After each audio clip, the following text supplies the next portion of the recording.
A 53-year-old black woman was dragged into court, accused of assaulting a police officer. The white officer stood confidently before the bench, speaking at length, painting her as a threat to society. But what he didn't know was that this woman once led a Navy SEAL special operations team on top-secret missions beyond the borders. And today, in a courtroom so silent you could hear a breath, she was not the helpless defendant. She was Celeste Morgan. And she was about to turn this entire trial upside down with a truth that would leave everyone speechless. What do you think is real? Who's telling the truth? Watch until the end, because this twist will keep your eyes glued to the screen. That morning, the sky over Atlanta was overcast, casting a tense air over the Fulton County Courthouse, as if even the thick stone walls were holding their breath. Inside courtroom number 4, the public gallery was packed with journalists, law students, and curious citizens eager to witness a case that had made headlines across local news outlets: a 53-year-old black woman accused of assaulting a police officer. In the center of the room, Celeste Morgan sat silently at the defendant's table. Her tightly coiled black hair was neatly styled, her gray suit fit perfectly, and her makeup-free face carried a stern expression. She didn't puff herself up, nor did she lower her head. Her sharp and calm gaze seemed to scan every movement in the courtroom, as if she were more accustomed to life and death situations than legal disputes. There was nothing about her that suggested she was overwhelmed. But with charges of resisting law enforcement and assaulting a police officer, many had walked into the courtroom with preconceived notions that of a middle-aged woman who had lost her temper with authority and was now facing the consequences. Officer Mark Donnelly sat on the prosecution's side. His police uniform was crisply pressed, his expression confident, his posture relaxed. Nearing 40, Donnelly had over 15 years in the force and was known as a man of the system, always composed, always supported by his colleagues, and always beyond question. Familiar faces from the department sat behind Donnelly.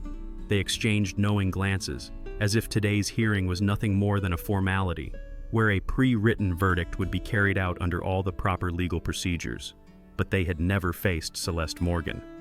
"All rise," rang out as Judge Arthur Jennings entered a stern, aging white man familiar with contentious cases. His gaze passed over Donnelly and lingered momentarily on Celeste. No emotion, no bias, but perhaps he too had heard something about this woman. "This court is now in session for the case of the state of Georgia versus Celeste Morgan," the court clerk announced loudly. Donnelly sat up straight, his eyes turning toward the defendant like a victor preparing to land the first strike. Celeste simply exhaled gently, as if steadying her heartbeat for a battle that wouldn't be fought with shouting, but with gazes and self-control. Her defense attorney, Thomas Reed, a young black man filled with idealism, adjusted his tie and looked at Celeste with a mix of urgency and respect. He knew his client was no ordinary woman, but even he had not yet learned the full truth. From the prosecution's table, the state attorney began. "We will show that the defendant, Celeste Morgan, on the night of March 4th, engaged in an act of violence against an officer when asked to present her ID, and willfully resisted lawful enforcement." A murmur spread through the public seating. A white woman whispered, "At her age and still attacking cops?" A man seated behind her silently observed, his expression unreadable, but his attention fixed on Celeste. Celeste remained silent. She merely tilted her head slightly, listening not to the accusation but to the familiar rhythm of prejudice. What no one in that room knew was that the woman before them had once given orders in the dark, led special operations teams in war zones, and was decorated with honors she never once displayed. The truth had yet to be revealed. But what seemed to be a simple courtroom case had already begun to crack under layers of unseen pressure visible only to Celeste Morgan. Officer Mark Donnelly stepped up to the witness stand with a confident posture and eyes that barely concealed his arrogance. His uniform was crisply pressed, his nameplate gleamed, and his steady voice made it seem as though he had stood here hundreds of times and never lost. He adjusted the microphone, casting a brief glance toward the defendant's bench. No hint of hesitation, no trace of uncertainty. Just a man in uniform recounting the truth in the way many jurors had grown accustomed to hearing. "Around 9 p.m. that night," Donnelly began, his voice echoing across the courtroom, "I received information about a suspicious individual loitering near a closed pharmacy. When I arrived, he nodded toward Celeste, was standing alone by the side of the road." He paused for a moment as if inviting the audience to picture the scene, then continued, his tone now more deliberate. "When I asked her to present ID and explain why she was there, The subject immediately raised her voice and refused to cooperate. She yelled in my face, called me a power abuser, and when I attempted to take control of the situation, she yanked her arm away from me, elbowed me in the chest, and swung toward my firearm. A ripple of murmurs spread through the courtroom. Some people's mouths dropped open. Journalists' pens froze above their notepads. From the jury box, a few eyes turned to Celeste with visible unease as if they had just been warned of a potential threat. Donnelly inhaled, pretending to steady himself, then finished with a line designed to embed itself in the minds of every listener. With all my years of street experience, I know when someone becomes dangerous. And I had no choice but to restrain her for the safety of myself and the public. Silence blanketed the room for a few seconds. No one interrupted him. No one challenged him. Only the overhead lights beamed down and the heavy weight of shifting gazes lingered. At the defense table, Celeste Morgan sat motionless. No furrowed brow, no reaction. Her eyes looked straight at Donnelly, not with hostility, but with a cold, analytical stare, as if dissecting a false narrative. Her face remained as calm as it had been from the start, but her hands resting on her lap clenched just slightly, yet enough to show she was holding something back. Something she knew. The truth. And the truth, she thought quietly, doesn't need to be shouted. It just needs to be told at the right moment. The judge called an end to the testimony and moved the proceedings to the defense. The young attorney beside Celeste, though still inexperienced, could already sense the injustice unfolding before him, but he didn't yet realize that the quiet woman next to him was holding a card no one in that courtroom could possibly anticipate. When the name Celeste Morgan was called out in a courtroom tense as a tightened string, the entire room fell silent for a beat. The 53-year-old black woman stepped up to the witness stand with a calmness that defied explanation. She didn't spare a single glance toward Officer Donnelly, the man who had just described her as a threat. Celeste simply adjusted her collar, straightened her back, and sat down. From her seat, she looked directly at the prosecutor, her gaze steady, not defiant, not pleading, but the look of someone who knew the full weight of the truth. "Mrs. Morgan," the prosecutor began, his voice a mix of caution and skepticism, "can you explain why you reacted so strongly to Officer Donnelly on the night of the incident?" Celeste tilted her head slightly. Her voice was steady and clear, without the slightest tremor. "I didn't react strongly. I reacted correctly, because I did nothing wrong." A ripple of murmurs swept across the courtroom. The prosecutor frowned slightly but kept his composure. "According to Officer Donnelly's testimony, you yelled, refused to cooperate, and even tried to reach for his weapon." Celeste nodded slowly, then replied, "I know that's what he said, but I'm not here to argue words. I'm here to tell the truth." She sat up straighter and turned her gaze to the jury. "That night, I was driving home after visiting an old friend. I stopped at the corner near Birchwood Street to recheck my route because the GPS had lost signal." Celeste paused briefly, then continued. "I was sitting in the car, the interior light still on, when a patrol car pulled up behind me. I hadn't broken any law, no speeding, no swerving, no improper parking. Officer Donnelly knocked on my window and asked for my ID. I asked why. He didn't answer." Her voice remained soft, but every word landed like a hammer striking the paint off a lie. "I repeat, I had done nothing wrong. I had no reason to be treated like a suspect. I just wanted to know why I was being stopped. But when I asked that question, everything changed." He raised his voice, told me I needed to learn how to cooperate. And before I could even reach into my purse, he opened the door, pulled me out, and twisted my arm behind my back. I made it clear that I wasn't resisting. But that didn't matter to him. Because I wasn't seen as a person, I was seen as a problem to be dealt with. A few jurors lowered their heads. The prosecutor gripped his pen tighter. "I didn't yell. I didn't reach for his gun. I was only trying to hold on to my dignity." Celeste finished, her gaze unwavering. The courtroom sank into an indescribable silence. Not because the story was too dramatic, but because it was too real. So real that no one could look away. And this was only the beginning. The courtroom was still silent after Celeste's powerful testimony. What she had just revealed, that she was a former Navy SEAL, had made more than a few people sit up straighter and listen with a mix of respect and curiosity. But the real shock came after. Benjamin Reed, Celeste's attorney, stepped into the center of the courtroom with an unusually calm demeanor. No longer did he look like someone cornered and on the defensive. This time, he held a small USB drive in his hand, as carefully as if it were evidence that could change the entire course of the case, and indeed, it was. Your Honor, Benjamin said, his voice clear and resonant in the spacious courtroom. The defense would like to submit new evidence of video recorded by a nearby civilian on the night of the incident. The room immediately stirred. Officer Donnelly furrowed his brows, his lips pressing tightly together, his gaze briefly faltering. Behind him, the colleagues who had once sat upright with pride began exchanging uneasy glances. Judge Clarkson, an older white man with the eyes of someone who had seen much, nodded and signaled the technician to play the video. The large screen on the wall lit up. Within seconds, the room was pulled into complete stillness. The footage filmed from behind the window of a nearby diner clearly showed the encounter between Donnelly and Celeste. Celeste stood still on the sidewalk, her hands resting loosely at her sides, showing no threatening behavior. Donnelly approached, flashlight in one hand, weapon on his hip. His voice rang out in the video, loud and filled with hostility. People like you need to know their place and get out of this neighborhood. I won't ask twice. Whispers began rippling through the courtroom, not because of the volume of Donnelly's voice, but because of the words he used, language that could not be justified. In the video, Celeste didn't scream, didn't resist. When Donnelly grabbed her arm, she spoke clearly. I didn't do anything wrong. I do not consent to being touched. Immediately after, Donnelly forced her onto the patrol car's hood, yanked her arm back, and handcuffed her. A pained cry came from Celeste. Donnelly, unaware the video was still recording audio, muttered, "You think you're special? Black women always think the law doesn't apply to them." At that moment, no one sat still. Some covered their mouths, others furrowed their brows in anger. A nearby reporter pulled out a phone, quickly typing down every word. Donnelly froze. His eyes darted around, looking for a sympathetic face, only to find shaking heads, averted eyes, and silent condemnation. Judge Clarkson slowly nodded, then gestured to turn off the screen. He turned to Benjamin.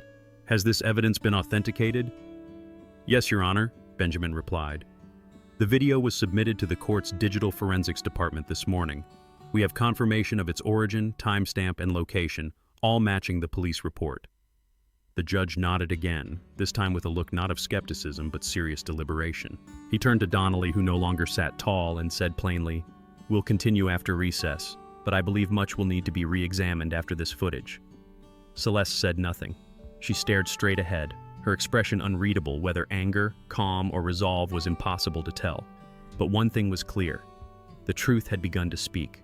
The courtroom seemed to fall silent the moment Celeste Morgan stood and walked to the witness stand. No one in the room, not the prosecutor, not the judge, not even the jury, could have expected that the 53-year-old black woman, accused of assaulting a police officer, would walk with such composure. Every step she took was steady, unwavering, as if she weren't entering a trial, but stepping up to command. Defense attorney Benjamin Carter reached to adjust the microphone for Celeste, but she had already done it before he could touch it. Without hurry, without flourish, she simply sat down, eyes fixed directly on the jury, and then, once the room had grown completely still, she began to speak. Before I start, I'd like to clarify something everyone here has assumed incorrectly over the past 3 days. Celeste looked around, not harshly, not gently, but with certainty. The kind of certainty that belongs to someone who has stared death in the face and returned.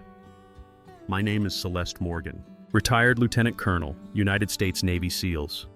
I served 20 years in the military, 4 overseas campaigns, 8 commendation medals, and not a single blemish on my service record. A wave of astonishment swept through the room like a cold gust through the heavy wooden doors. A female reporter dropped her pen. A man in the back raised his hand to cover his mouth, and Officer Mark Donnelly, the man who had so confidently testified the day before that Celeste was acting like a hostile suspect, now stared down at the floor. Judge Grayson turned toward the prosecutor. He said nothing, but the slight raise of his eyebrow was enough to make the tension in the room nearly unbearable. Celeste continued, her voice never rising. Every word landed with the weight of iron. When he, she glanced at Donnelly without saying his name, screamed in my face, shoved me into the patrol car, and accused me of reaching for his weapon, I had the skills to neutralize him in 3 seconds. A deadly silence fell over the room. But I didn't, because I was trained for control, because I know strength doesn't lie in instinctive reaction, but in the ability to restrain it so as not to cause greater harm. Celeste turned to the jury, mostly civilians, people who may never have seen a battlefield, but who understood the difference between self-defense and abuse of power. I've had to make life and death decisions in the jungles of Southeast Asia, where even a breath could get you killed. But nowhere have I fought harder to keep my composure than here, in my own country, where a black woman asking a simple question, "What did I do wrong?" is seen as a threat. Someone in the gallery let out a heavy sigh. Another wiped away tears. Benjamin Carter sat quietly beside her. He had defended many clients before, but had never heard testimony so sharp, so devastating, and he knew the jury felt it too. Celeste Morgan wasn't just telling her story. She was revealing a truth. That real strength isn't about who holds power, it's about who chooses not to misuse it, even when backed into a corner. And today, the title Lieutenant Colonel Special Forces wasn't just a medal on a wall. It was living testimony to a truth that Donnelly could no longer deny, no matter how many layers of uniform he wore, no matter how many allies sat behind him. The atmosphere in the courtroom turned cold, as if someone had suddenly opened a door to a chilling wind. After the explosive video was played, clearly capturing Officer Donnelly shouting, insulting, and shoving Celeste, all eyes now fixed on him. Officer Mark Donnelly returned to the witness stand, his face inexplicably pale. Just minutes earlier, he had embodied the image of a confident, composed law enforcement officer. Now, he looked like a man trying to steady trembling hands, his posture slightly hunched as though attempting to shrink beneath the storm that had just hit. Defense attorney David Langston approached the stand with calm authority. Gone was the nervous young lawyer from the first day. Langston now moved with the precision of a freshly honed blade. "Officer Donnelly," Langston began, his voice just loud enough for everyone in the room to hear, "you stated under oath that the defendant, Ms. Morgan, acted violently and resisted, correct?" Donnelly nodded, trying to hide his hesitation. "Yes, she reacted aggressively. She posed a threat." Langston nodded and slowly pulled a document from his file. "And in your official report you wrote, 'The body cam malfunctioned and failed to record the incident.' Do you still stand by that statement?" "Yes," Donnelly replied, his voice smaller now. Langston turned to face the jury. "Ladies and gentlemen," he said, "this is the third time in 2 years that Officer Donnelly has claimed his body cam malfunctioned during a physical altercation." He paused to let the words sink in. "That's quite the coincidence." And from the back of the courtroom someone whispered, "Unbelievable." The judge called for order, but even his usually neutral gaze now held a flicker of suspicion. Langston turned back to Donnelly.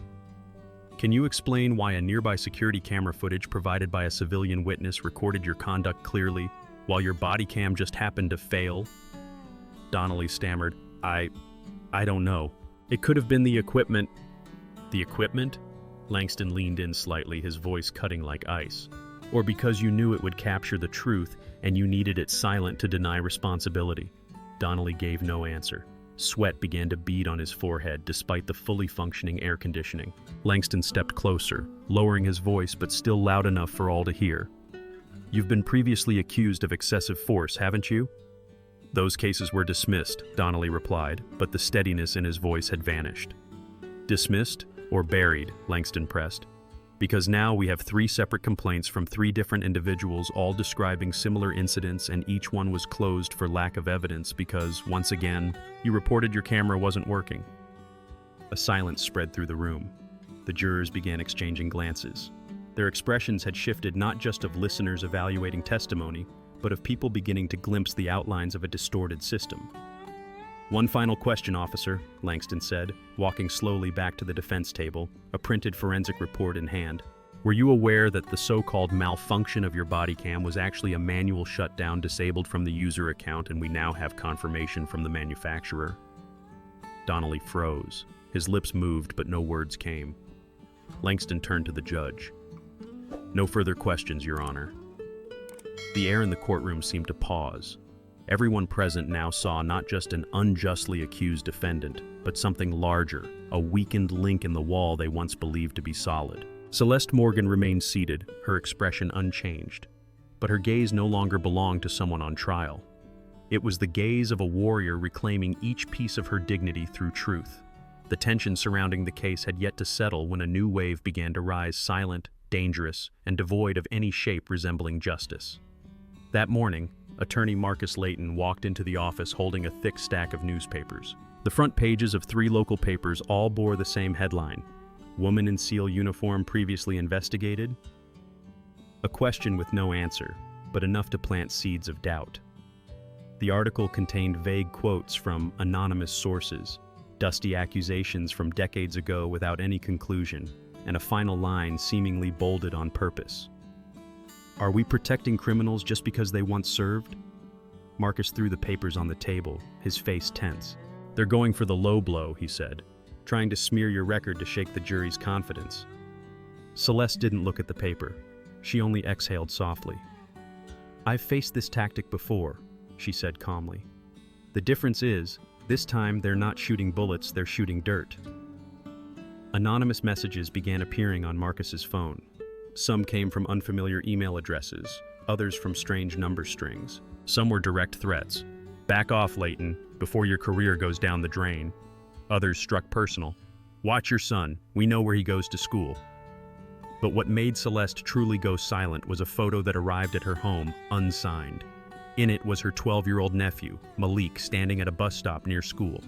The shot was taken from a distance, clearly intentional. On the back of the photo, in black ink, was a single sentence. "You know your way home, don't you, little boy?" Marcus gripped the photo, his hand tightening. "This isn't just intimidation anymore. We need to report this immediately." Celeste nodded, for the first time in weeks allowing a heavy look to cross her face. But almost instantly she composed herself, walked to the desk, and picked up the landline. "Connect me with federal security," she said firmly. "I need protection for my family starting today. I also want a full trace of every message. Send the data directly to the federal agent in charge of this case." Marcus paused for a few seconds, then exhaled with relief. "I thought you might ask to postpone the trial." "And let them think they've won?" Celeste gave a dry smile. "No, Marcus. The more they attack, the more I know I'm on the right path." An hour later, federal agents arrived at Celeste's home. Malik was temporarily transferred to another school, and 2 agents were assigned to watch over him 24/7. Surveillance cameras were installed around the property, and the security system was upgraded.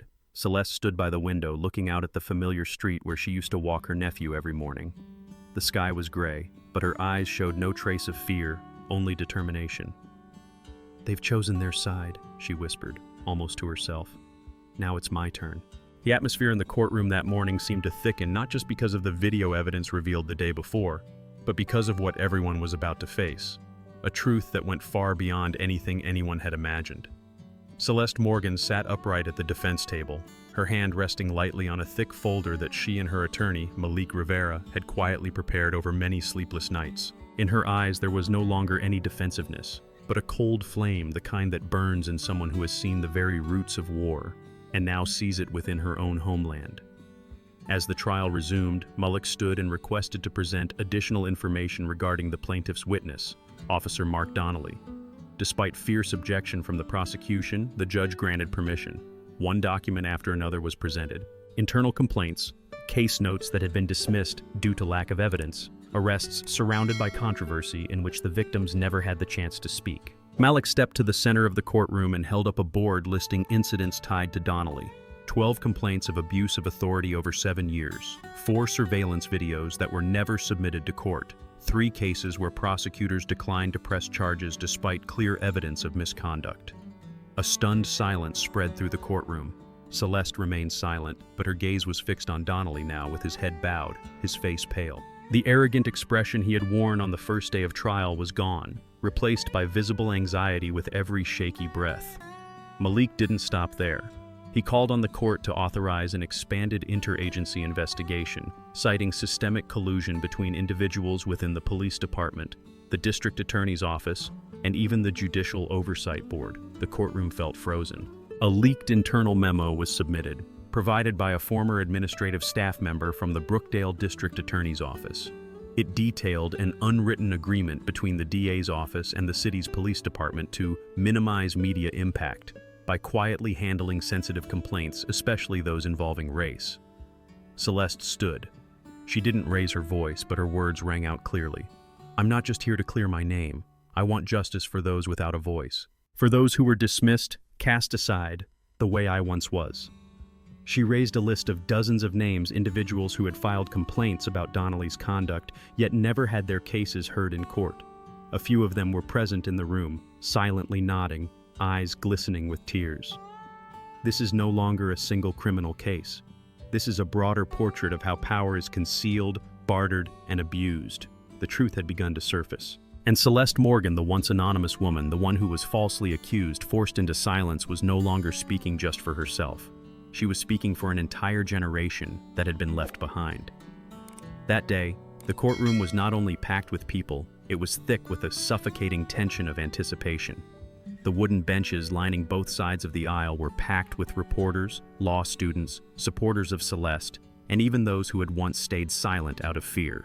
Everyone knew today would mark a turning point, not just for Celeste Morgan, but for the system that had long enabled deception. Celeste entered the courtroom with a calm demeanor, but every step she took carried the weight of a lifetime spent fighting on battlefields and now on her own soil. On the shoulder of her charcoal blazer, a small badge bearing the old Navy emblem glinted quietly, a subtle reminder that she had once defended the truth with both blood and honor. Officer Mark Donnelly sat at the plaintiff's table, jaw clenched and eyes rigid. Over the past few days, his arrogance had unraveled bit by bit, ever since the witness video, internal files, and Celeste's military record had been made public. Today, he faced something he had never prepared for, a woman who wasn't afraid of him, wasn't afraid of the system, and most importantly, wasn't afraid of the truth. Ms. Celeste Morgan, please take the stand, the judge called out, his voice deeper and more solemn than ever before. This was no longer a routine. Hearing it was a historic trial. Celeste rose and walked to the stand with the poise of a soldier. She took the oath with a calm yet unwavering voice. I swear to tell the truth, the whole truth, and nothing but the truth.